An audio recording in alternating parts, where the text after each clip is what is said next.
Chapati frozen வந்தது, parotta dosa frozen வந்தது. நான் இங்கே ஒரு ஐட்டத்தை பார்த்தேன், இட்லியும் ஃப்ரோசன் வந்தது. பார்க்குறீங்களா? டேய் என்னடா பண்ணுவீங்க, இட்லி கூட ஃப்ரோசனில் வந்துச்சு. என்ன பண்ணுறது, ஃப்ரோசன் ஐட்டம்ஸே எக்கச்சக்கமாக வந்துடுச்சுப்பா.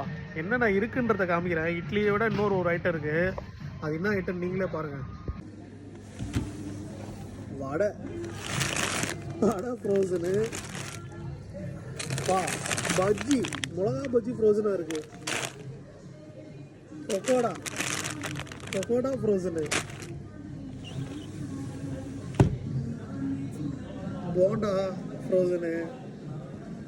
ஃப்ரோசன். அம்மா போகிற உலகத்தில் இந்த மாதிரி எல்லாமே வந்து ஃப்ரோசன் வந்தால் என்ன பண்ணுறது? ஃப்ரோசன்